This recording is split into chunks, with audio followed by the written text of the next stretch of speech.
We were on TikTok the other day and we keep getting these TikTok videos of shirtless Ned. You're wondering, who's Ned? Why is he shirtless? Ned Fulmer, as in the former Try Guy casted out for his cheating scandal. That Ned Fulmer. He's shirtless and he's in this ring full of sweaty men and he's touching these other sweaty men. He's wrestling. I don't know why he's wrestling.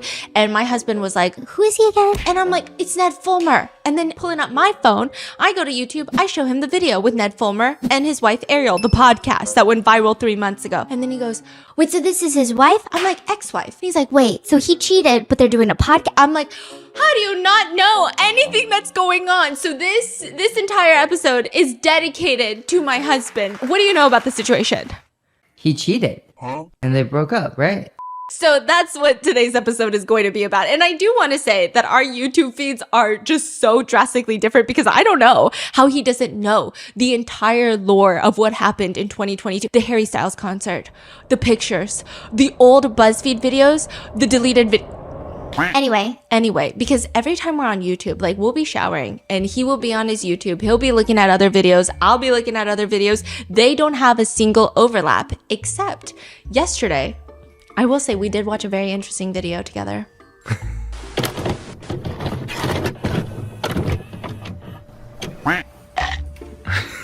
Okay. I mean, I know something's happening. Do you remember that you pitched yourself to Pantene? Okay, to be fair, I didn't pitch myself. I told them. Can you press play?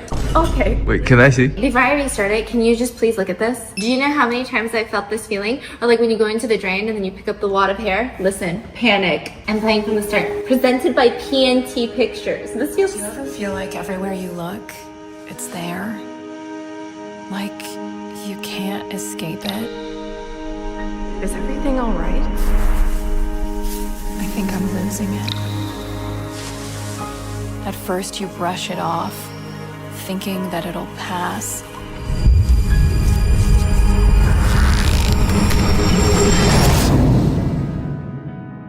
Based on real Creeps events. in, day after day. Okay, going on. This is... But like, do you know, sometimes my hairbrush, I get so embarrassed by it. I used to have to hide it away because of the amount of hair that would be stuck in there. Until it's all you see. You have to do something. Where is it coming from? Coming to a shower near you. A story of unbelievable strength.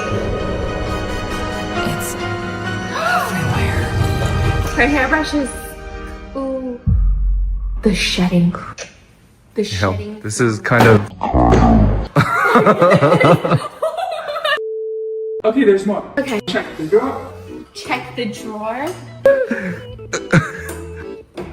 Is it that side? Okay, ready? Oh, Wait, this picture. Why does what is it? everyone send me evidence photos? All I ever get are like exhibits. Oh, I know this. I know that feeling. This feeling is the worst feeling because not only do you not understand why you have so much hair that's coming out of the shower, but also now your drains are clogged. That looks exactly like what my hair used to be like. And the pillow one. Are these evidence photos?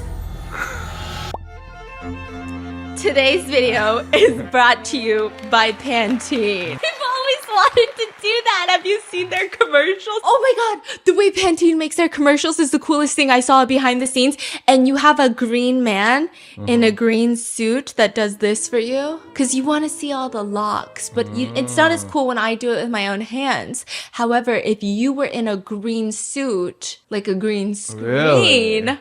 oh, I mean, it looks really good. thank you so much. Thank you so much. Your hair looks really good too. I wish I could show you.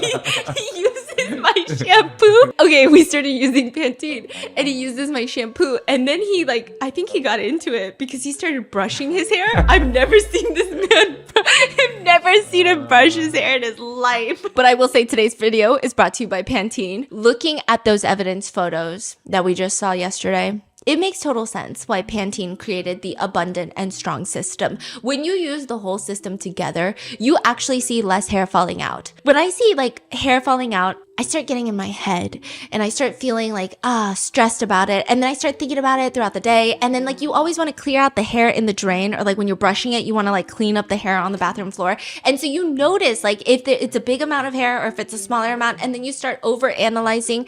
I will say that my hair started looking and feeling a lot fuller. You give it 6 weeks and your hair becomes stronger and denser. It's not this magical transformation overnight, but it just feels like a very noticeable real shift that you can feel every time that you're brushing your hair, every time you're cleaning out the shower drain of all the like loose hair pieces. After going through this evidence, I feel like we still don't have the full story. And luckily, Pantene created one. There is a full horror-inspired trailer called The Shedding that supposedly ties all of this together. So in the next video, we're going to watch the trailer and finally see what this evidence is leading up to. So to learn more about Pantene's new Abundant and Strong, I feel like I need a green screen, man. To learn more about Pantene's new Abundant and Strong collection, search for Pantene Abundant and Strong. Thank you, Pantene, for partnering on this video and for creating a system that helps people feel supported on their hair journey. And don't forget to follow along with hashtag Abundant and Strong. We're just getting started. Where do you go if you want to commit some nasty, disgusting, filthy moral crimes? In a Poochie outfit, nasty in a Poochie outfit, you're committing some crimes. Where do you go? Give me like the top 3 places that you would go. It's not illegal. It's just morally, ethically not allowed. Where do you go to commit these types of crimes? Where do you go? Okay, here's where I would go. I would go to an alleyway in New York City, like one of those like small side streets, and I would be with a group of people, because you don't commit moral crimes alone. Like that's too much for your moral compass. You got to have a group so that you can split out the accountability. You go with the group. You're standing there in the alleyway and you're comparing the fucking condiment bowl that you just stole from the diner that you really shouldn't have stolen, but maybe you're a little drunk and you don't get drunk often, and so you stole it. And you know what? You looked into it, and this restaurant is not owned by a mom and pop shop. Okay, this is like a corporate, it's a cheesecake factory. I stole the basket of bread from the cheesecake factory. Fucking sue me. That's probably illegal, actually, okay? But I stole it. They said it's free bread. I took the basket. Are you mad? Probably, but now I'm in this alleyway, nasty, in a Poochie outfit, and I'm asking every single person, did you guys happen to bring a dog? Huh? You're like, what dog? I'm like, oh, never mind. It's just a rat gnawing on my pants then. I really thought this through. I thought through everything. And then we go, and we run, and I drop my bread basket that I just stole. And when I get back home, I don't have the bread basket that I committed moral crimes with. Because that's what I get. That's karma. Okay. So if you want to commit nasty, unethical crimes, you go to Cheesecake Factory and then you go to a little side street in New York City. You don't go, however, you do not go to a Harry Styles concert. Harry Styles concerts are strictly for a few things. You go to a Harry Styles concert for good music. You go to a Harry Styles concert if your name is your name and you're trying to get kidnapped. That's it. Those are the only 2 reasons. There's no other reason to go to a Harry Styles concert. And it's definitely the last place you want to go if you're cheating on your wife and kids and you decide, why don't I just go out with my mistress for a fun little date at a Harry Styles concert? Wait, what was the one that went viral? This is Ned Fulmer. This is Ned. No. I know Ned Fulmer. Coldplay. Oh, that's a Coldplay concert. You don't go to a Coldplay concert either. You just don't go to a concert. Is that the only 2? Yeah, Coldplay, Harry Styles. Dang, it's the concerts. It's I don't know why people would think it's safe either. Yeah. I don't get it. It's You're like in like a place. It's like stadium. Exactly. There's this, you're surrounded by thousands of people. And thousands of people with their phones up, like Exactly. recording the whole experience Yes. too. So I really don't understand. No, that's weird. That's crazy. So ballsy. Where would you go if you were cheating? In the 21st century, Yeah. with the amount of cameras that's out there and the cell phones Yeah. out there, how could anybody cheat? what Everything I'm saying. you have a digital footprint. There's receipts on everything you do. Yeah. Every message, every phone call, every Every look. Every what? look.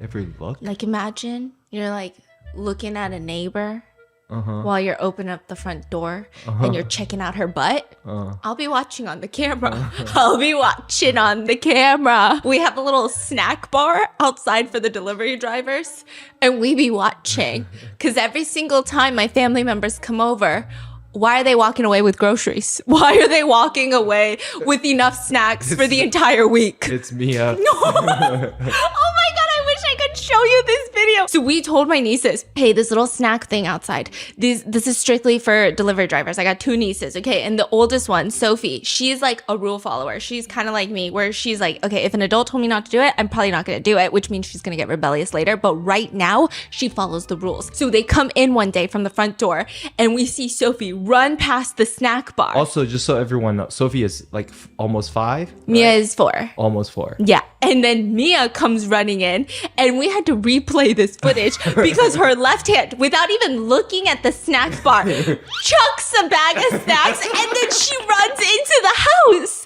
She doesn't look at the snack bar. She doesn't pick and choose. It was like pure convenience. And she runs. It was so smooth. And then when she got in, everyone was like, where are we getting all these chips? And I was like, that's a good question. Check the camera.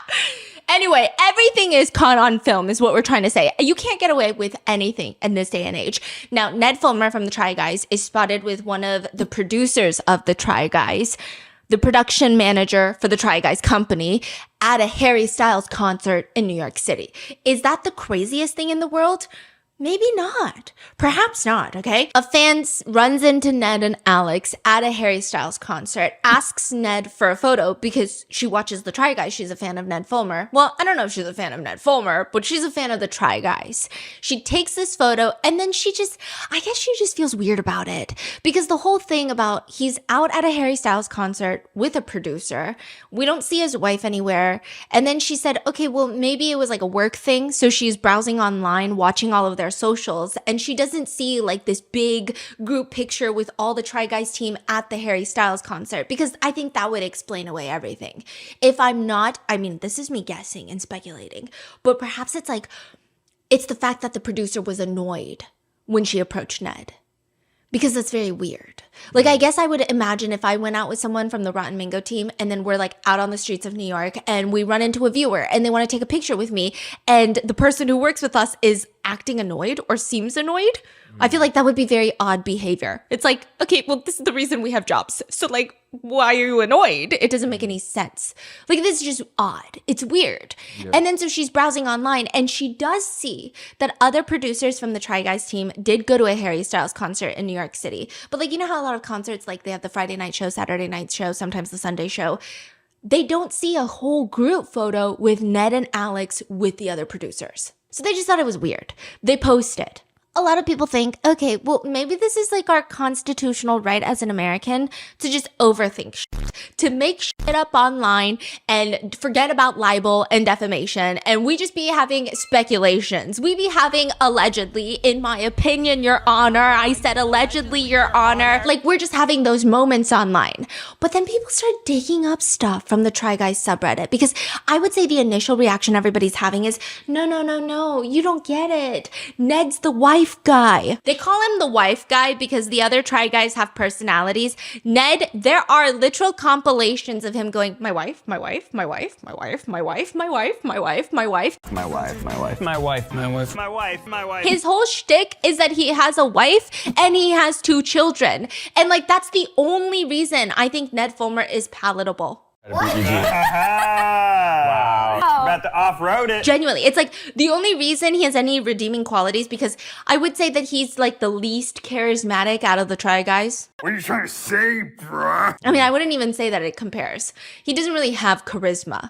It's just he's so obsessed with his wife that maybe that's his charisma. And so people are like, no, there's no way. But then someone digs up a post from a year ago. People are going crazy on the Try Guys subreddit. Listen, subreddits are terrifying places. The Try Guys subreddit, September 2022, I bet you it gave them like heart palpitations. Like there's no way that they did not experience medical emergencies because of the subreddit. Like I don't believe it. Anyway, they dig up another post from a year ago. So now we're talking a post from 2021 from the Try Guys subreddit. And it's talking about how, hey, you know that whole guy whose whole shtick is, I love my wife and kids. He was hitting on my friend at the bars in New York City. So people are like, what do you mean? Tell us more. What do you mean Ned Fulmer was hitting on your friend? He's got a whole wife that he's obsessed with. Have you seen the videos? My wife, my wife, my wife. Have you seen that? And so they elaborate. And this is like an unverified, unconfirmed, could be making it out of their ass.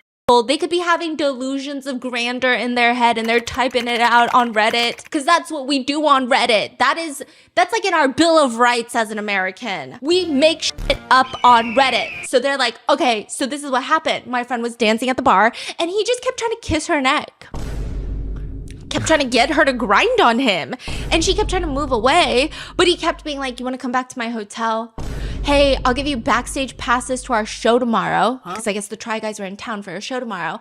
And the commentator is like, and so the whole rest of the night, I'm trying to rack my brain around what the fuck are people paying their show for? Like, why are they going to their show? What could they possibly be doing at their show? Which is oddly rude for a post like this, but came out of nowhere. So this is unverified. People rip them apart in the comment section because this is from 2021. They ripped the poster apart. Yeah, they're like, what do you mean? He's not, there's no way. Like maybe you thought it was a different guy.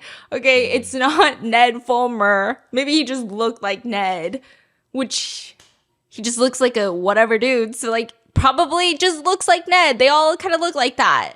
Ned has a relatively longer distance between his nose and the top of his forehead, which is not considered to be most conventionally attractive. Ned has the softest jawline of all the men, which makes him the most desirable in terms of long-term partnership. It all makes sense now. So if somebody says you look like you're married, it makes total sense. Then this gets redug up and people are like, wait a minute, perhaps it could have been Ned.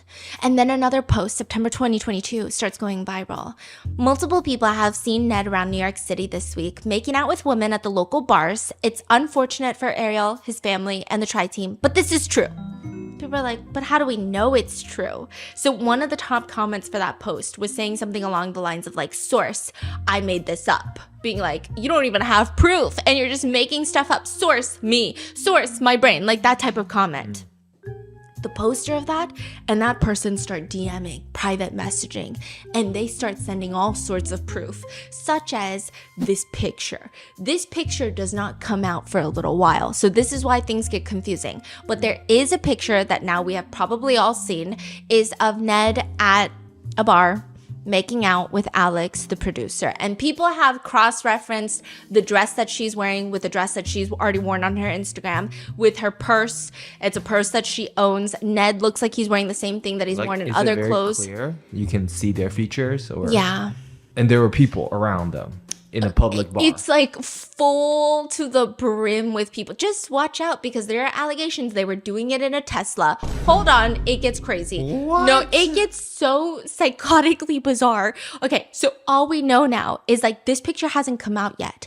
We just keep hearing whispers on the subreddit of proof and like someone sent proof and like all of these things are all happening at once.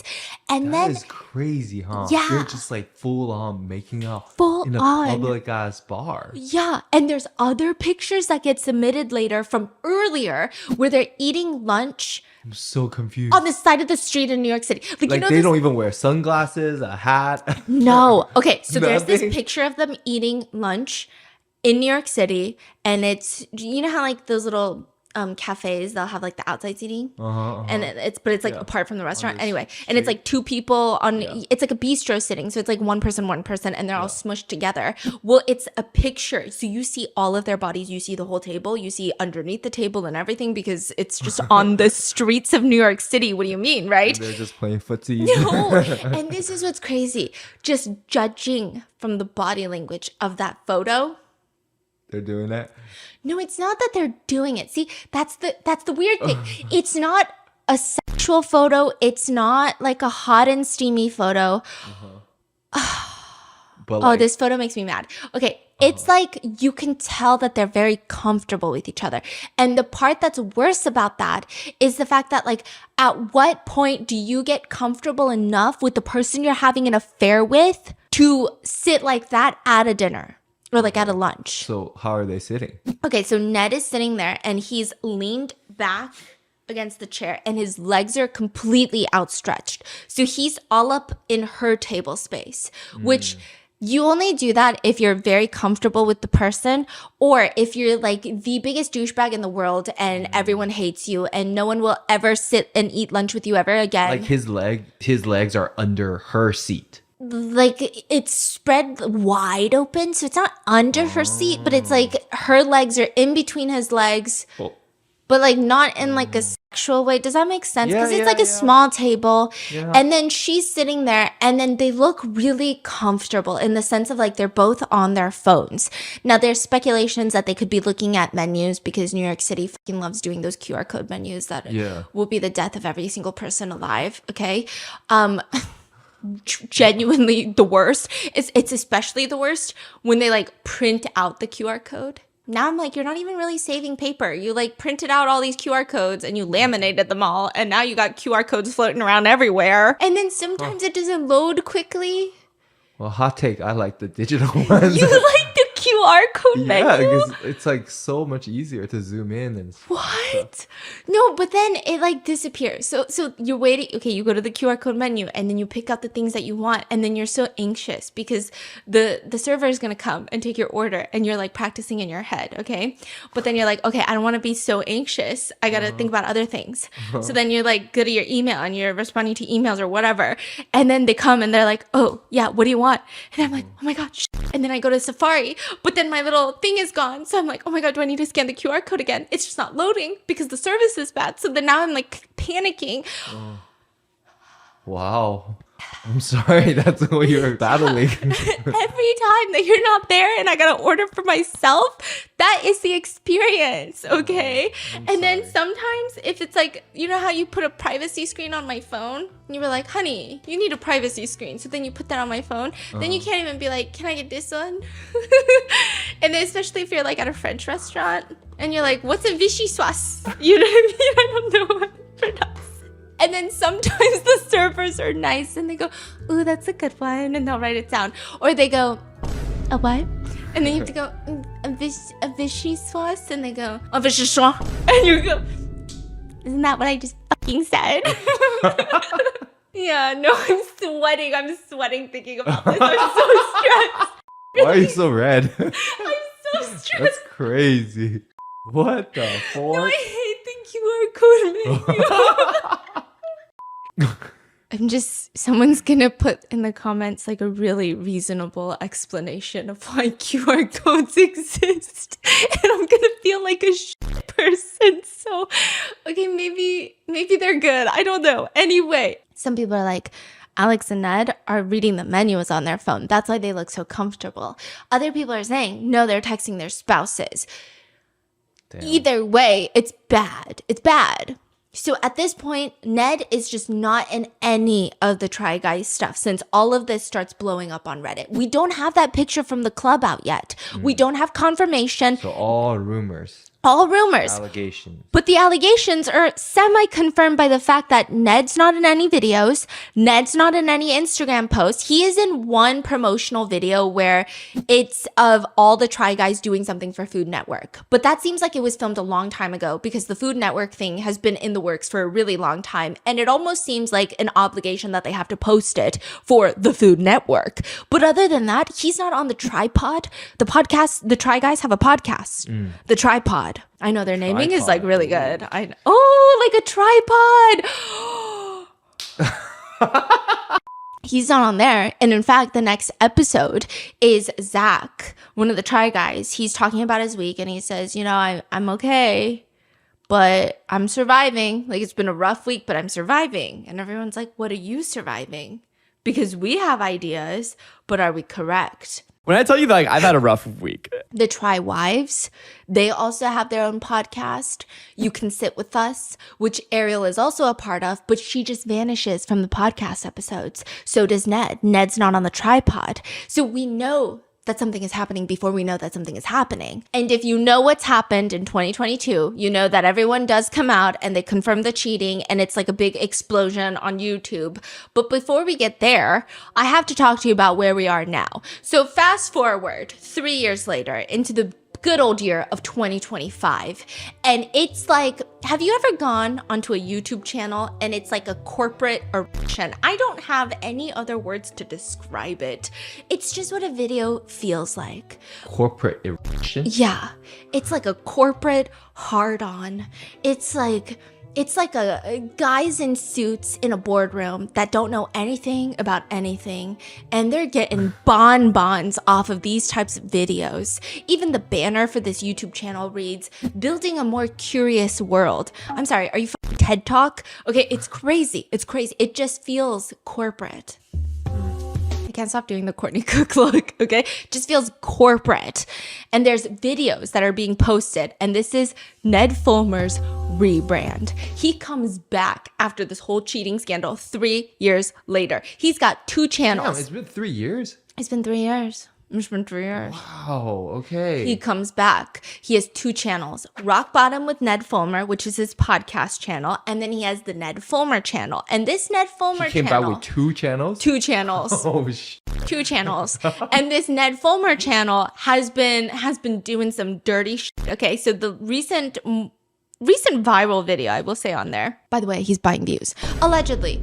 Ooh, don't sue me for defamation. I think, in my opinion, as someone who's been on YouTube for a minute, he's buying views. Or someone's buying views. Or someone's botting. Why? Because, you know, you get a video with 1 million views and tell me why only 400 people have commented.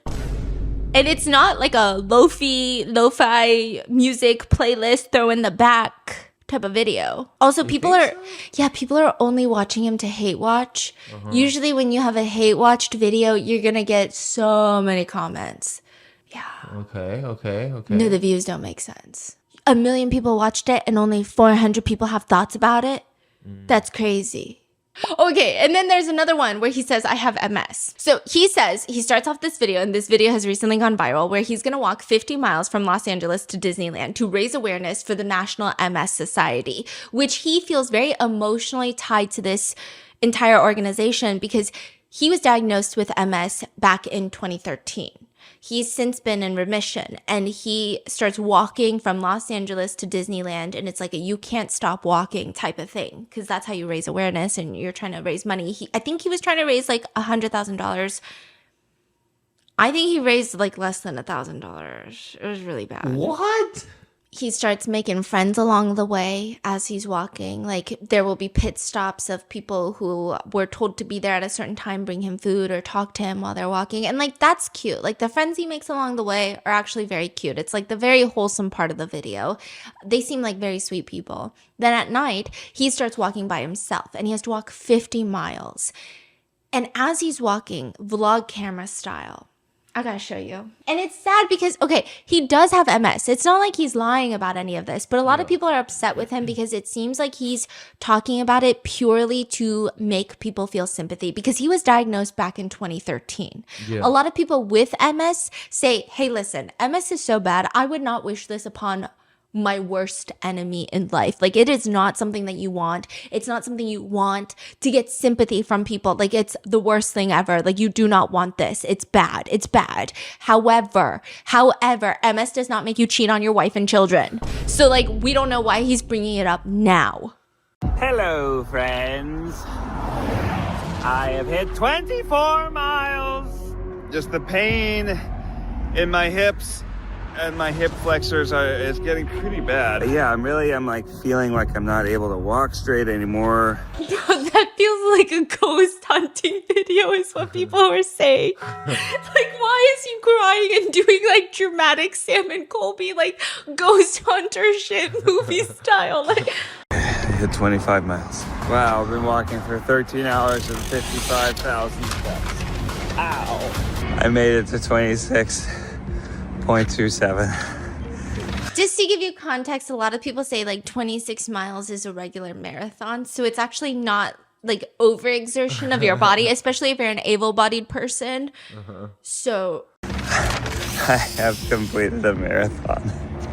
That's amazing. So like people just like making fun of him. Like this is like a really extra video. yeah. 26.2 miles makes it really tempting to stop. Like, have I had mental breakdowns such as this? Yes. Yeah, Over every day. absolutely nothing. Yes. But I don't know if like I would do this after a cheating scandal during a rebrand. Exactly. No, the watch that he just It's not funny, it's not funny. Okay, I think the problem is like he probably made it seem like it's such a struggle. You guys should feel bad. Yeah. But it's very hard to feel bad. For him, yeah. It's very hard to feel bad. Anybody else, I probably would feel maybe bad. I'll care a little more, but like, Yeah. Also, why are you in a fetal position? Exactly. Like next to a car dealership and a McDonald's. Yeah. Like, sir, we're just here to buy a Lexus. Like, why are you here right now? Not the sad music. Oh, this is the part people thought was so funny. He's showing off his foot. yeah. And have you ever met a guy? Okay, stop. Sometimes I will meet a guy. Not for like dating, okay, but I'll just meet a guy. It'll be like a family friend who comes over. And you ever see a guy with hands that are as pure as a baby's skin? I think it's crazy. I think it's incredible. Okay, so first of all, I know that you've never worked hard labor a day in your life, but not everybody has to. Not everybody has to. But I also know that you've never built an IKEA bookshelf ever a day in your life, okay? And I also additionally know that you've never washed dishes repetitively with high heat water, just getting in the soap suds, because that naturally does something to your hands. It strips it of its natural oils over time. It becomes a thing. I know that you've never done any of that. His foot is a representation.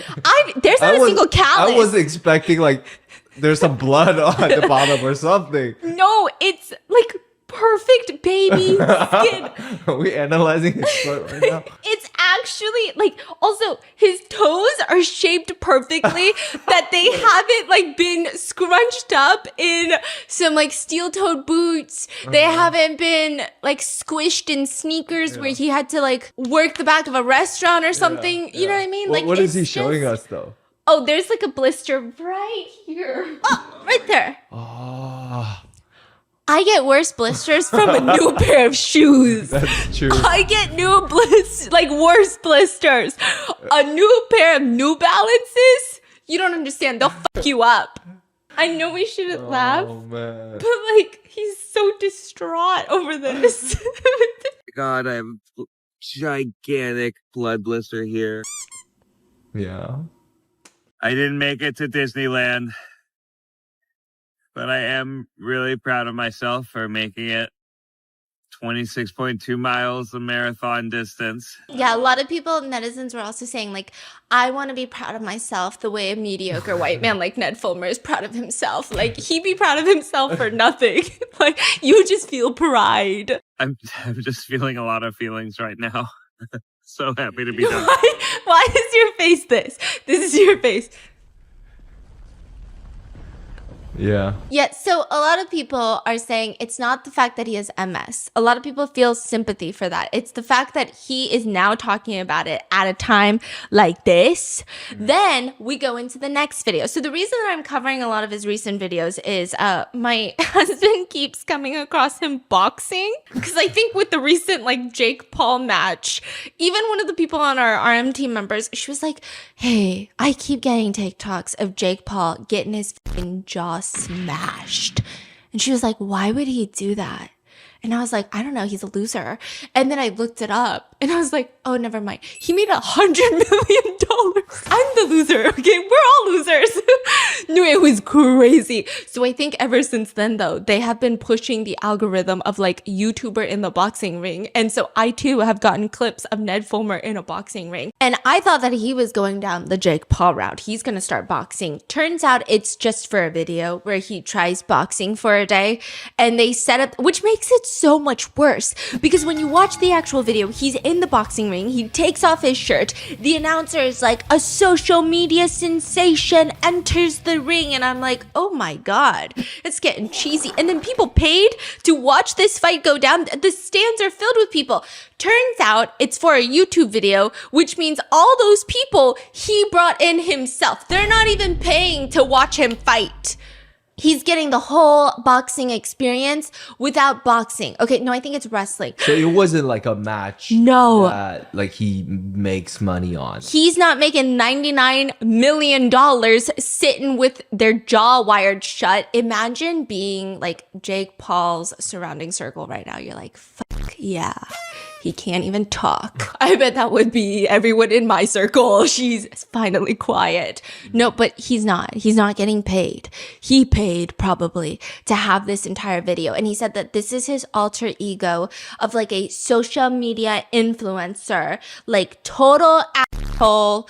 Like, I just got off my private jet. A real asshole, just like LA influencer, you know, playing up the fact that I'm making a YouTube video. Just I just flew off my private jet. Yeah. And then at one point, the trainer is like, you gotta really step into the persona. Like, you gotta be a douchebag. That's half of the whole thing with wrestling. It's like, you gotta shit talk.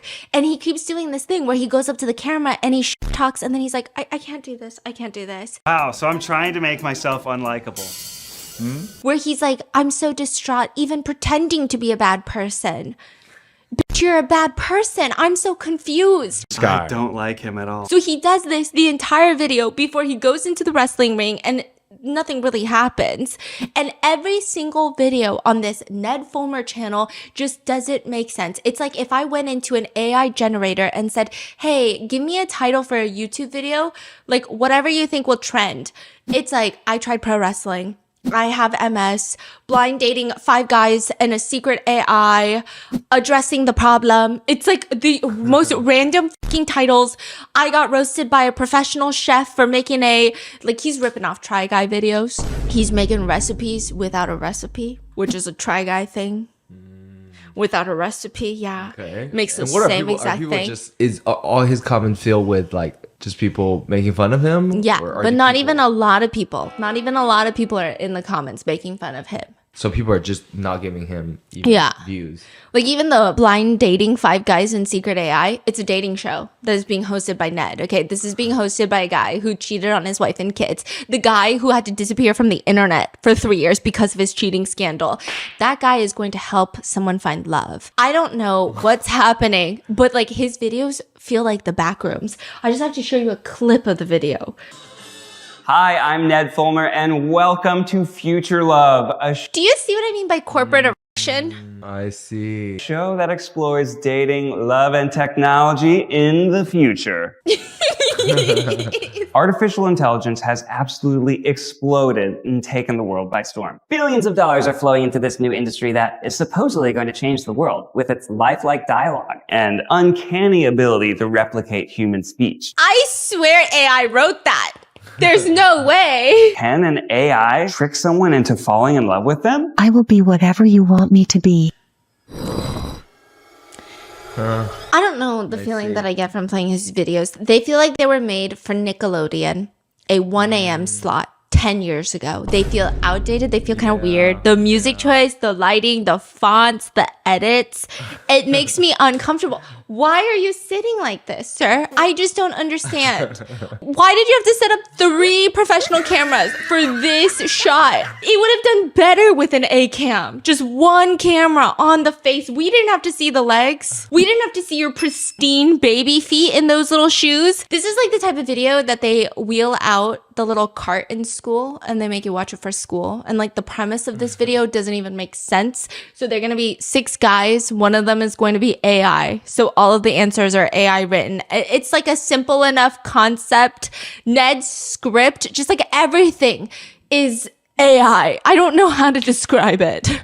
The music sounds like recycled soundtracks from HGTV from 20 years ago. It also just gives like corporate safety video training music, but not even good ones. I would actually rather watch an airplane safety videos because those be slapping these days. Have you seen the Philippines Airlines one? That one is so good. I saw that. Where she's like, I can't fall in love with you. And then she's like putting her little bags up. So good. I would rather watch that, okay? That eats. The top comments for these video reads, he has the personality of stale Cheesecake Factory bread. So this video, I think, doesn't do as well as Ned Fulmer hopes because he just starts slinging pasta at the wall. He starts posting, can I survive fighter jet G-forces, 1,400 pounds? That's literally a title of his video. He just keeps posting more and more videos until they stick, and none of them are sticking. But then out of nowhere, after the G-Force video, Ned Fulmer posts another one where he says that he's going to be addressing the situation. And he says, okay, so this video has 100,000 views and 2,340 comments.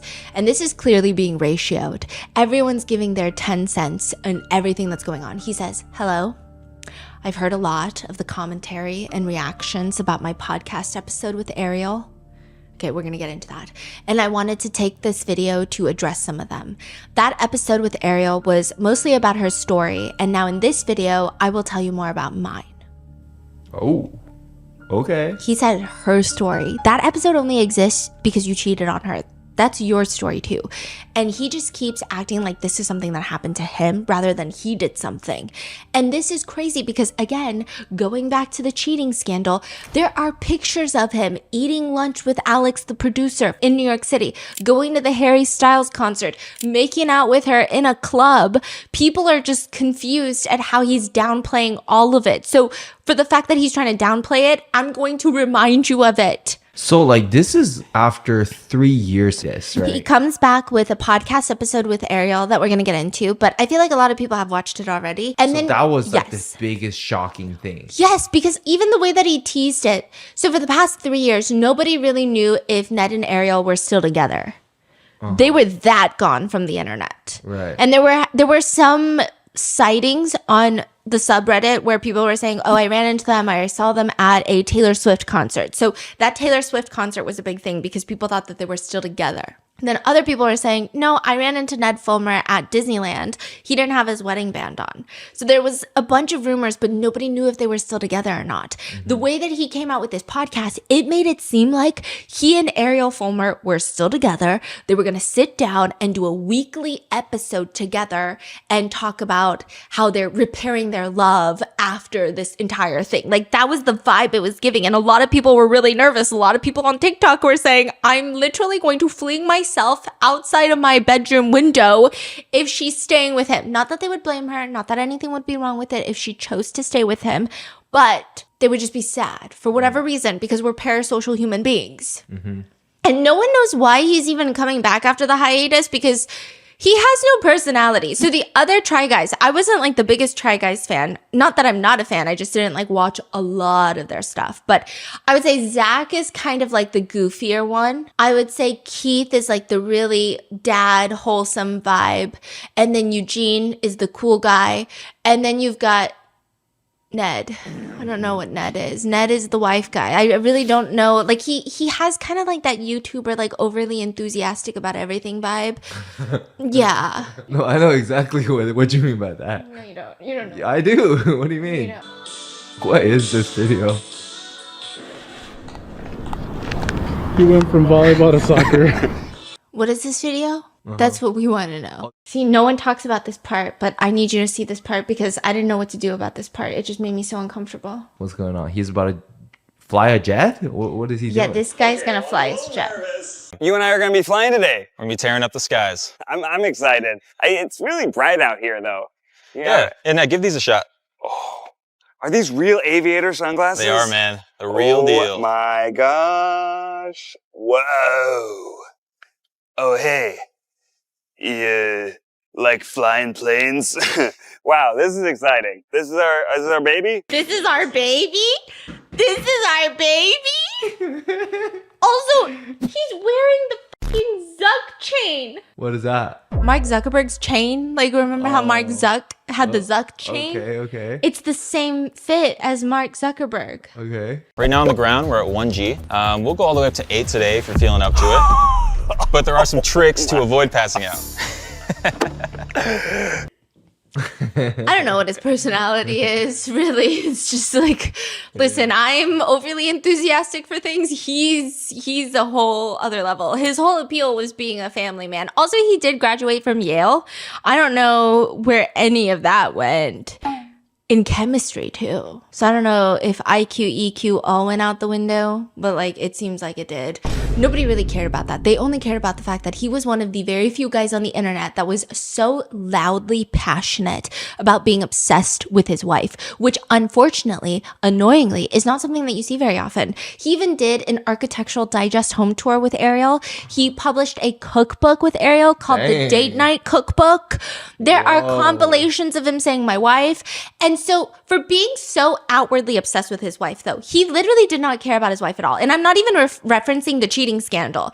Everything that he did in videos. So it's like all a shtick. Like he did it strictly for what? No, I just love when you like adopt English words out of nowhere. The other day, we were laying in bed and we were like bickering about something. And he said, you know how you're supposed to say, oh, on the contrary, he goes, oh no, ma'am, on the contrast. And then he said, oh, sir, he said, oh, so it's a whole shtick. Say it again. It's a stick. No, it's literally a shtick. And it gets overshadowed. So people at the time, they kept just hearing my wife, my wife, my wife, that nobody really thought into it. But there were signs. So in the podcast that the Try Wives do, Ariel is talking about how they both had to come into the office to do something. Also, side note, people think that he was cheating on that day that she's talking about. So she says that they both had to come into the office to do like promotions for their cookbook. They drive into the office and they're driving in separate cars because she had to come in early to film a podcast, do something else. And then they have to work on this thing. And then once they're done with this thing, it's time to go home. They're really coming into the office for the same exact thing. They drive separately, they get into the office, and then once they're done, she checks the clock and it's 4:30 p.m. So she's like, okay, let's go. She packs up her stuff and she goes to him because they need to go get their kids and like it's a whole thing with the kids. Like they have the after school stuff. And he tells her, okay, yeah, I'll see you in like an hour and a half. I'm just going to finish up some work. So then she was thinking, wait, so why don't I stay and finish up some work and you go take care of the kids? Like she was talking about how it's not even a thing that's thought of. Like a lot of dads can just be like, oh yeah, I'm just going to do work. They don't really think about, oh, well, if I'm working, then who's going to watch the kids? So he just kind of assumed.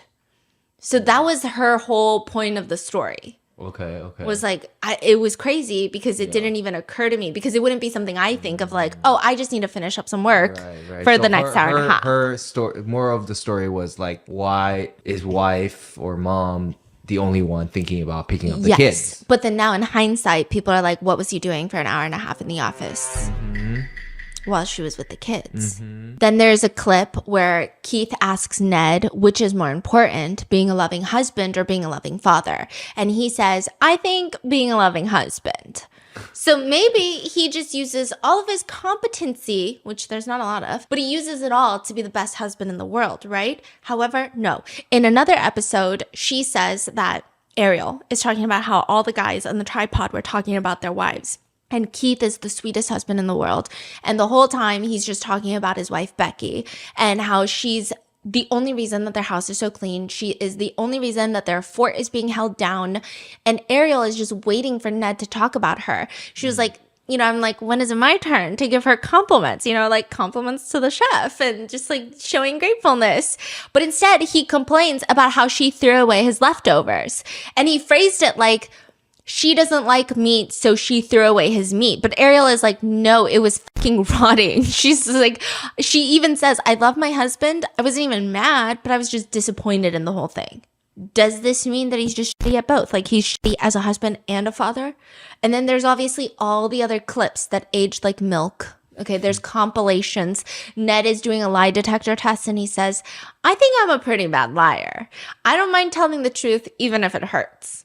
I think I'm I'm a pretty bad liar. I don't have a problem telling the truth even if it hurts. Then he's asked if he's hiding anything from the Try Guys, and he giggles. I don't think so.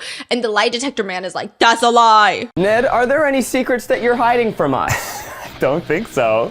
That's a lie. There's clips of Ned and Alex flirting on camera. What?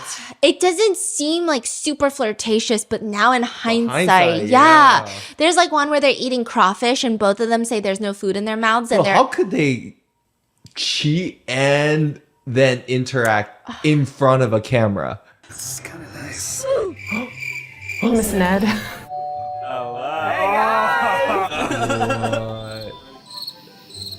Hey, girl. Hey, Ned. There's one where they're like eating crawfish, and I think there's a competition to like, I don't know, eat the crawfish. But both of them are like, we're done.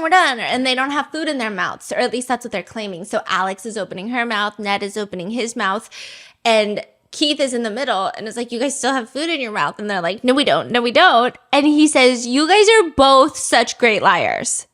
Still chewing. There's still food in your mouth. Still food in your mouth. Done. You're both such liars. Yes. And like Keith clearly doesn't know what's going on, but he's just saying these things. And then there's another clip where Alex is filming without Ned, but she's with two of the other Try Guys. And she just says like, I miss Ned. Miss Ned. Miss Ned. And I'm sure it was like an appropriate joke at the time. Maybe the other guys were like, oh, well, you didn't do this, blah, blah, blah. And they're like teasing her and she's like, oh, I miss Ned or something. And there is now also a since viral moment of Alex picking Ned for something. I forget what it was, but she was like, I choose Ned because he has a hot wife. Ned.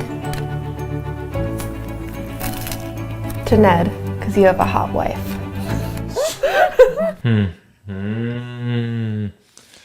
So a lot of people are very on the fence of how to feel about Alex. I would say that a majority of people are not sympathetic towards Alex. They don't hate her like they hate Ned. Because obviously, like, Ned had kids, he was married, although Alex was in a 10-year relationship. I also think that the power imbalance, it really is bad. So Ned is not even just one of the 4 Try Guys, one of the founding members. He's also the main HR person for Try Guys. The power imbalance is crazy. And Alex is just like a producer for the Try Guys. So she's an employee, he's the boss. There's a massive power imbalance. So that's one of the reasons I think people are perhaps a little more lenient towards Alex versus Ned. Otherwise, it's insane because, I mean, she knew that he was in a relationship with kids very publicly. He knows that she's engaged with a fiance of 10 years. Damn. Where is she now? Do we know? No one knows. What about like the engagement? Oh, he broke it off. Oh. Yeah. Huh. And then there's just other things. Like there was this video of Ned and Ariel redecorating Zach and Maggie's place. So Zach is another Try Guy, and he was dating his girlfriend, now wife, Maggie, and then moved in together. And they're trying to figure out how to make their living room feel like a cohesive space for both personalities. So Maggie is talking to Ned and Ariel loves decorating. And so they come in and they're going to do like a living room makeover. This video is edited by primarily Ned, and then they post the video. Now, after the video gets posted, everyone is shitting on Ariel and Maggie. So Ned Fulmer's wife and Zach's girlfriend, now wife, right? So the reason that they were mainly shitting on Ariel, but they were also kind of shitting on Maggie. So basically, Zach is just talking about how he's collected a lot of knickknacks, and it's just messy. Like he has a ton of magazines, he has a ton of like figurines and all this stuff that maybe he doesn't want to keep out and about. There are also mentions throughout the video that like Maggie doesn't really like clutter. Like she's very organized. She likes a space a certain way and to look clean and all these things. And so a lot of his stuff is like storaged. They did incorporate a lot of it into the shelves, but a lot of it is also like put into drawers and storage in different rooms, which I don't think is a big deal. I mean, like I love knickknacks. I got a ton of knickknacks. I don't need them to be easily viewable to my opticals every 2 seconds. But because of that, everyone's like, look at Maggie like taking over and ruining Zach's life. Look at Ariel calling Zach's stuff stupid, which Ariel does call it stupid, but only after Zach is like, yeah, just like all my stupid stuff. You surround yourself with stupid things Yeah. because you like feeling stupid. Why don't you surround yourself with orderly, beautiful things so that you feel orderly and beautiful? Boom. Yeah, right. So she's just kind of following his lead and nothing was malicious about it. But because the internet just loves to hate on women, they were like, F these bitches. So they get so much hate. Zach goes rogue. Zach unlists the video. He takes it down. He doesn't even talk to the other Try Guys because this is his girlfriend. Yeah. So then later, the Try Guys have a documentary, the Try Doc. I don't know. I don't know if that's what it's called. It could just be the Try Guys documentary. And in that documentary, they're confronting Zach, and all the other Try Guys are mad, and they're just saying things like, Hey, no, it is the Try Guy. oh, no, Eugene left too. Oh, okay. I'll come again. Okay. He'll come back. We'll see you in 30 minutes, okay? He's going to have another light bulb in 30 minutes. Okay, He said, let me rebrand, okay? Zach is just, they're confronting him because all the other guys are saying, you can't just like take it down without even discussing it with us. Mainly Keith and Eugene are like, just don't go rogue. Like, you got to talk to us about it before you just go in there and take it down and we don't know what's going on. Yeah. And then Ned says something that's crazy. He's like, well, I edited this. Like, this was my project. And honestly, it was my wife getting the brunt of the cyberbullying. I worked for months on that project, and my wife was getting the brunt of the cyberbullying. I think that you're overreacting. Like, Ariel was getting cyberbullied to filth in that video in the comment section. And Zach's whole approach was like, I'm not sorry about what I did because he's trying to protect his wife, right? He's like, this is impacting the person that I love most in this world. Yeah. I'm not sorry. Standing on business. He said. But Ned, who's my wife, is like, I edited the video. Do you know how long it took me to edit it? Come on, little bitch. So when all of this starts breaking out, Try Guys don't immediately respond, but they're basically like getting him out of videos. And it's pretty clear because in one video you can hear Ned laugh, but in the rest of the video he's never present. So it's pretty obvious what they're doing. It's not like Ned just wasn't there for the filming. These are old videos they're intentionally editing him out of. And then eventually they do make a statement where they mention that they were not aware of the situation. They were made aware before all of it went public. They were handling it behind the scenes. They had to get corporate lawyers involved. I mean, I'm assuming it's very tricky because Ned was probably involved in the forming of the company. So I'm sure there's a lot of like things that they have to go through, legal hoops. I'm sure that they signed like an ironclad NDA between all four parties and just like a mess. Ned Fulmer is no longer working with the Try Guys. Now, they come out with their statement. Eugene looks fucking pissed the entire time. And like, understandably. So all the other guys, they had so much going on. I think Zach and Maggie were planning their wedding and they had some other projects of their own.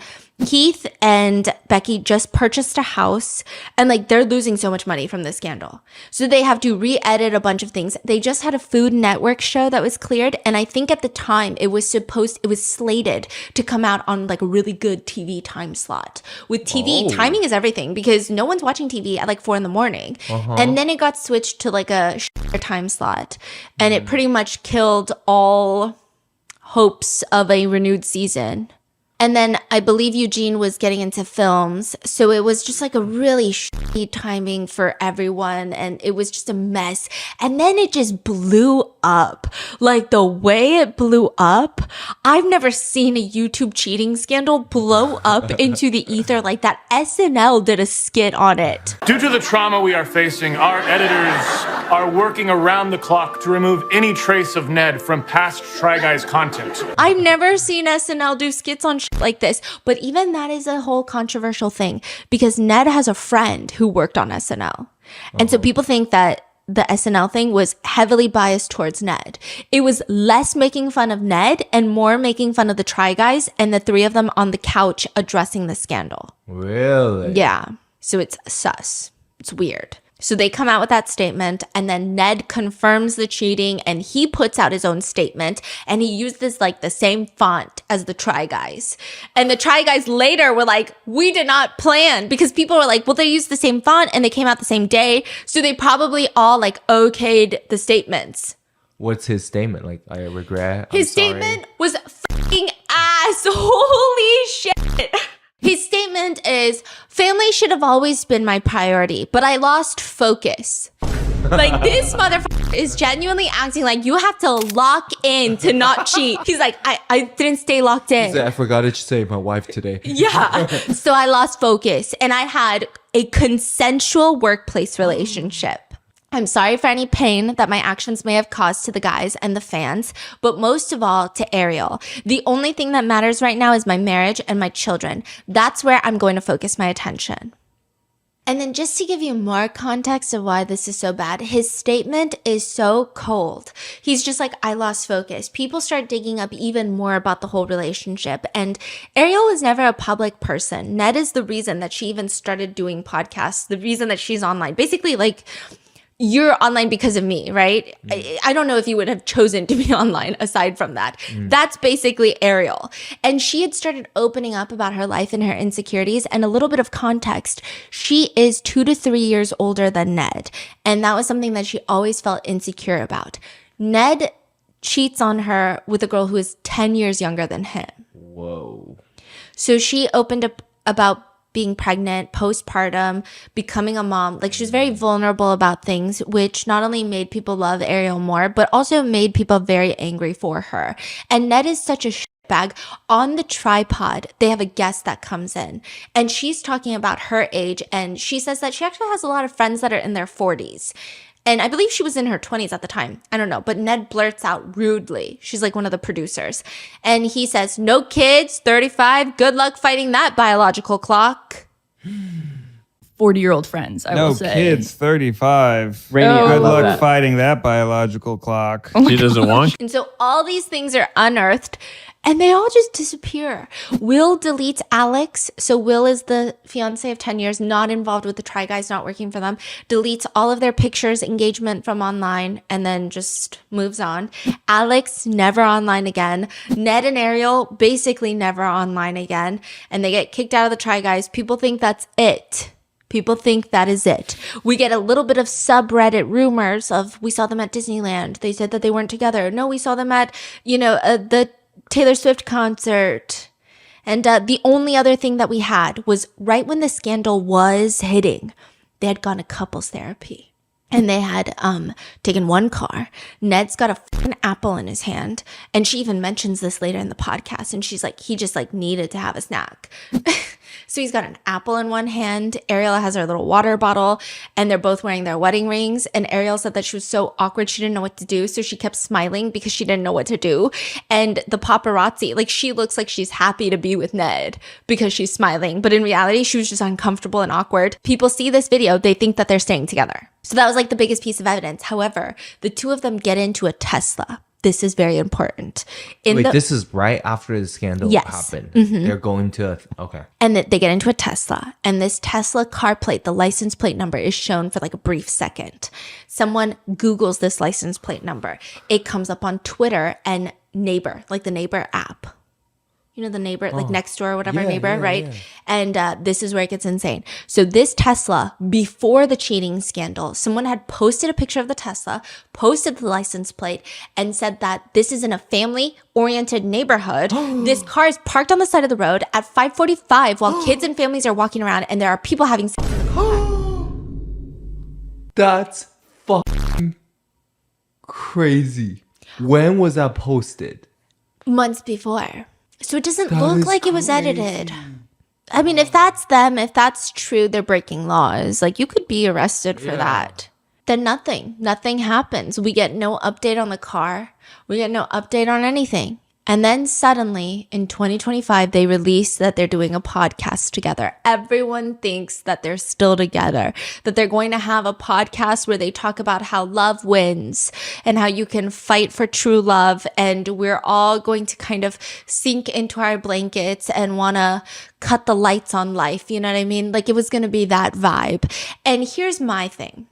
If it's Ariel's choice to stay, I support Ariel. But I do have a pet peeve, and that is, when it comes to apologies, if you are not sorry, first of all, don't apologize. But more importantly, if you're still going to apologize and you're not sorry and it's a fake apology, you need to be speaking to me in 2 times speed. Like, don't give me long dramatic pauses in a fake apology to try and sell it. Like, you know and I know that you're f***ing lying. Like, it needs to be quick and efficient, because if you are going to waste someone's time with a fake apology, it is your duty as the transgressor in the situation to make it as timely and as efficient, to waste as little time as possible, and I will stand by this statement. Hi, I'm Ned Fulmer. This is a podcast? Yeah. 3 years ago, I cheated on my wife with my producer. I don't know why he's looking at us like that, like I did some shit. Why are you looking at me suspiciously? It became a massive public scandal that caused a lot of pain to a lot of people. I know that I represented myself as a kind of wife guy. See, these pauses would piss me off. Like, imagine you were getting a fake apology and now you gotta sit through these long, lengthy, dramatic, theatrical pauses. Don't be doing this. So then he has this whole little segment where he's sitting in front of the, everyone has pointed out the very YouTuber-esque apology video, white shirt, white background, white kitchen, like very clean, modern farmhouse Very aesthetic. nice lighting. How many studio lights do you think are in here? Like 3? Because that just means like you're Better really lighting than you have right now. That just means like this is a very genuine video, you know? That's a nice fridge. Okay. And then they're just sitting there. And I'm so stressed. Let me tell you, when I was watching this for the first time, I was so stressed. I even recall where I was watching this.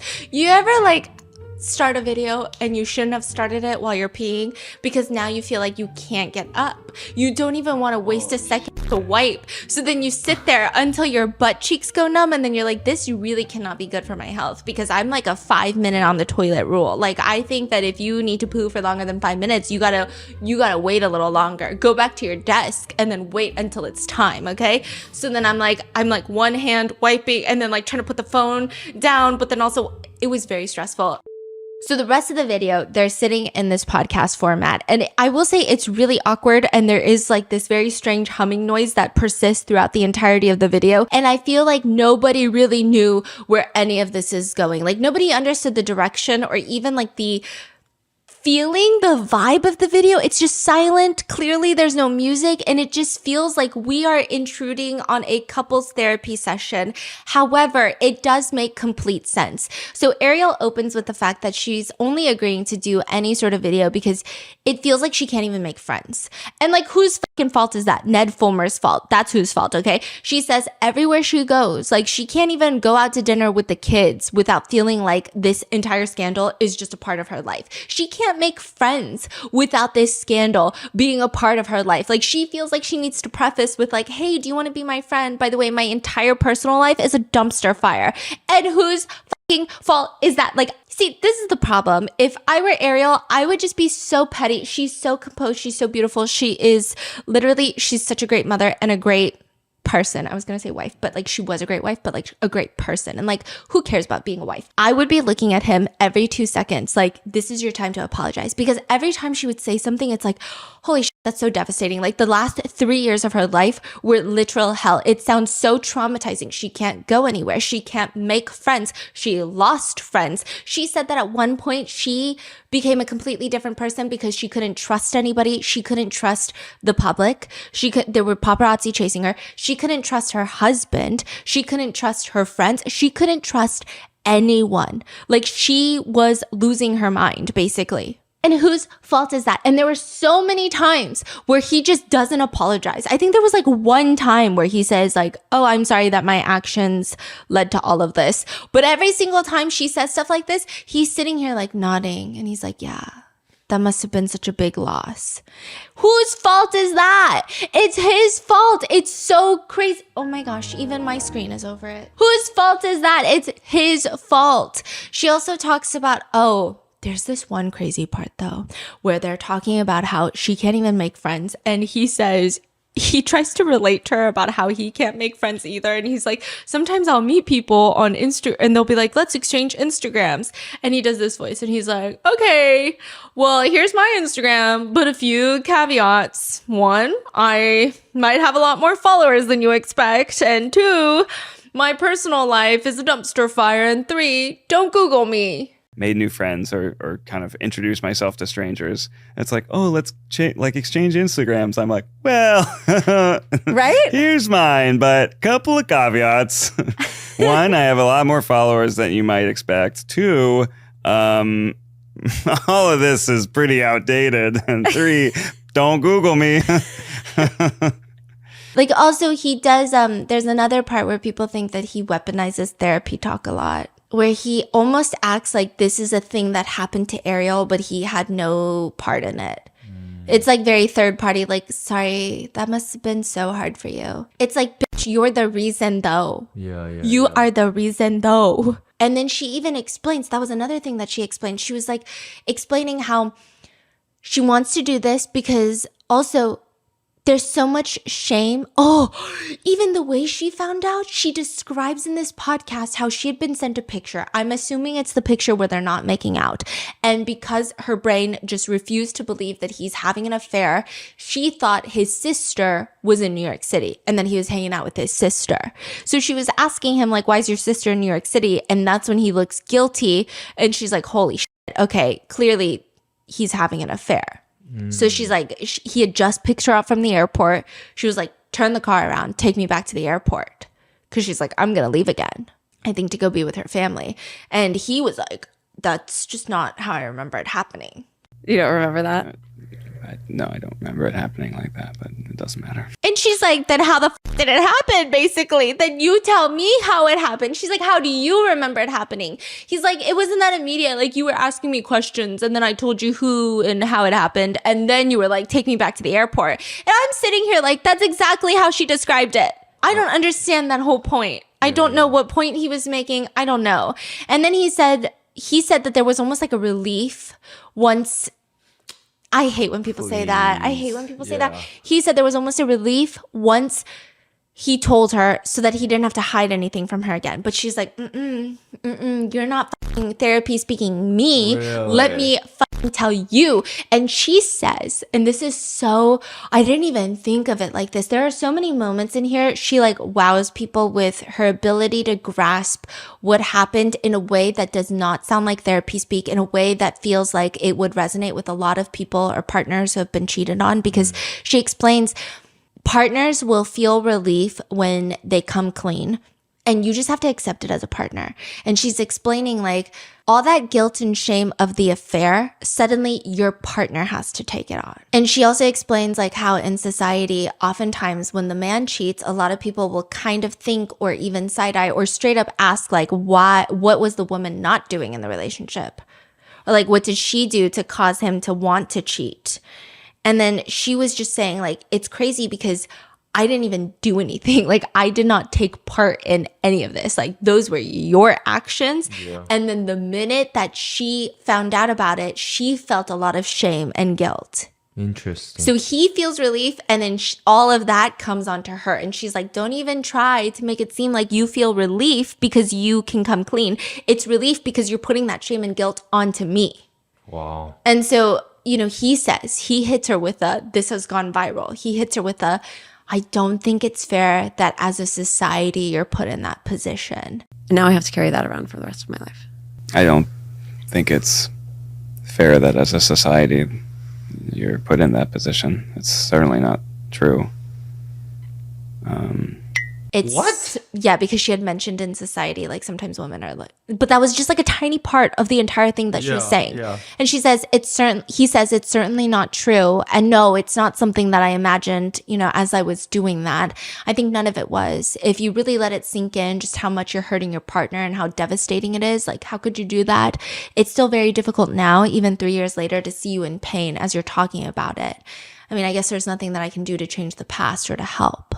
Is it audacity? Is it like, how could you just cheat so publicly too? I think he feels victimized by the consequences. I think because he had a traumatic experience with the consequences, he feels like a victim of trauma. When in reality, those are just the consequences of your actions. Yeah, and just the action itself is so shocking. Yeah, and also it's like, maybe I would understand the mental hoops that he's going through more if it was like a super private affair. I don't think I would agree with how he feels, but like maybe I could understand the train of thought a little bit more. But it was like you were the one that was so public about it. Yeah. And then you're getting upset that the public destroyed you for destroying your family. Yeah. It doesn't make any sense. But people were commenting like he so desperately wants to be the victim of his own crime that he perpetrated. Exactly. Like that's the vibe that he gives. And he even asks the most dumbass questions I've ever heard in my entire life, okay? He asks her, how did having it become such a public scandal kind of change everything for you? Did it make it worse? Did it make it easier? Did it just sort of make it surreal? How did having it become such a public scandal change everything for you? Did it make it worse? Did it make it easier? Did it just sort of make it surreal? What? In what world?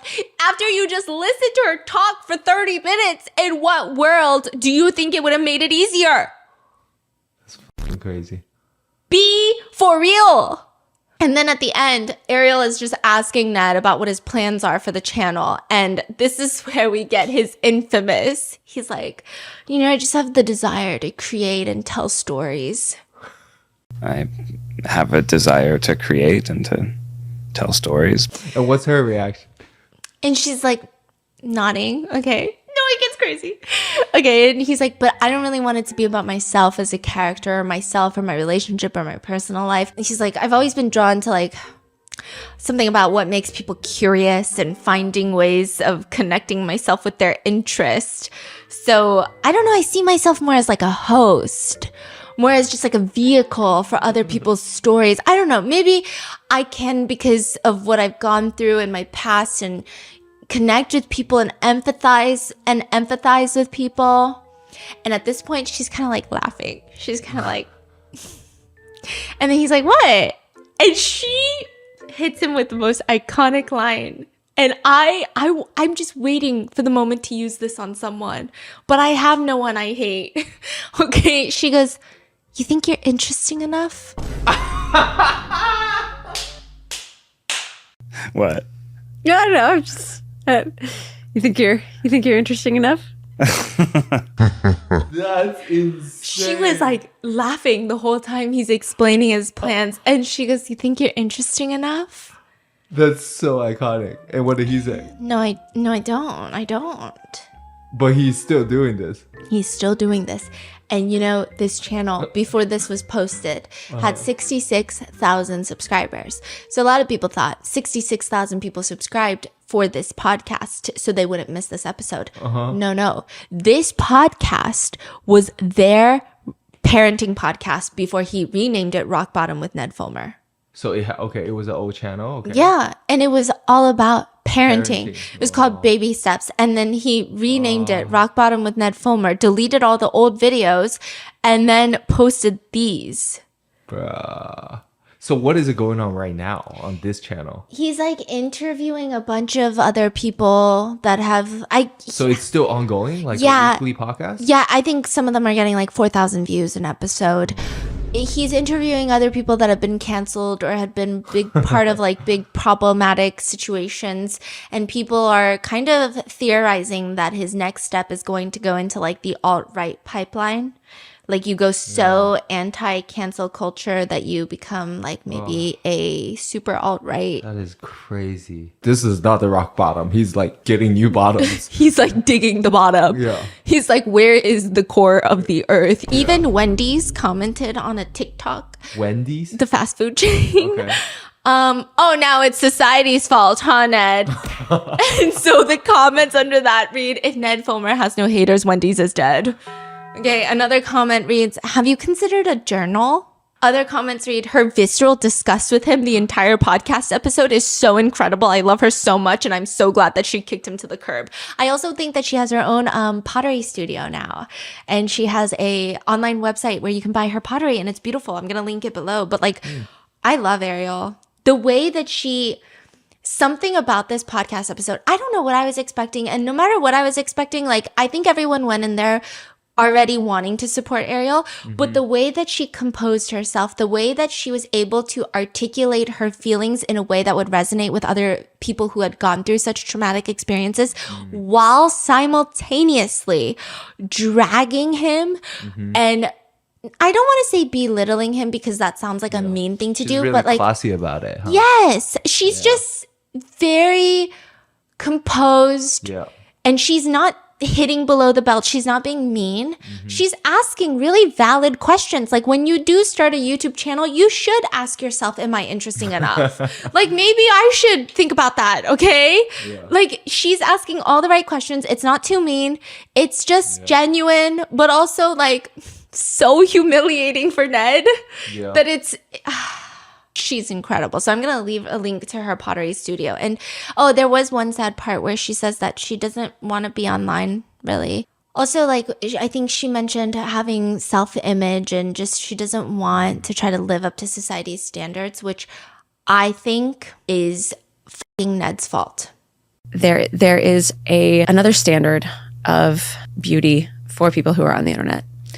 And I don't want to hold myself to that standard anymore. I agree. Society's standards on women is unrealistic and it sucks. And like being online definitely does not help. Like, it sucks, okay? However, I think the way she says it is just shitty. It feels like maybe she had gotten comments. And then the fact that like she already felt a little insecure with certain aspects of her life and maybe her own self-image, which a lot of us feel insecure, but like the fact that this probably made it worse. Not because it meant anything, but like our brains like to do weird things. But like, fuck Ned, okay? And he's still on here, still posting videos, still posting podcasts, still posting on the Ned Fulmer channel. And I'm just so confused. I've never been more confused in my life. I mean, he has a Yale degree. Why can't he get a job? That's what a lot of netizens are also confused about. Why doesn't he just go get a job? Yeah. Why doesn't he just go get a job? You don't have to be a public figure. A lot of people were saying, like, you really don't have to be a public figure. Like, that's not part of healing. That's not part of anything. Like, you don't have to put this fake healing process online either. Like, he feels obligated to be online. And everyone's like, no, trust me. Journaling would really do you wonders at this point. This is probably the worst comeback of life. Like, you can think of like 10 different ways. How is he going to return? Yeah. But this is like the worst way. The worst of the worst. Yeah. And he's still going on, and there are allegations and conspiracies that he's buying views. I feel like he really could have, maybe there could have been like a forgiveness arc perhaps, but I think all of his videos so far just have this air of just, ugh. It's like he doesn't feel different. He doesn't feel remorseful. He doesn't sound like he truly gets why the internet fucking hated him and how he fucked up everybody. He didn't even just fuck up his family. He fucked up the Try Guys and all the employees of Try Guys. Also because like you're putting the entire business at risk when you are in a relationship with someone who is your employee. I will say the one thing that people feel sympathy for Alex is that with Ned, he made a lot of money probably from Try Guys. He also has like a Yale degree. It seems like he comes from like a well-off background. I'm not sure of Alex's background. Maybe she got a payout from the Try Guys with an NDA. I don't know. There were some speculations of that online, but I think the one thing that people feel bad about is like, both of them had the same crime. His is worse because of the power imbalance, but maybe she got the worst end of the stick from those two, not from everyone involved. I mean, neither of them are victims per se, but out of the two. Wow. I don't know. What are your thoughts on this case? This situation? Let me know in the comments. And I'll see you guys in the next one.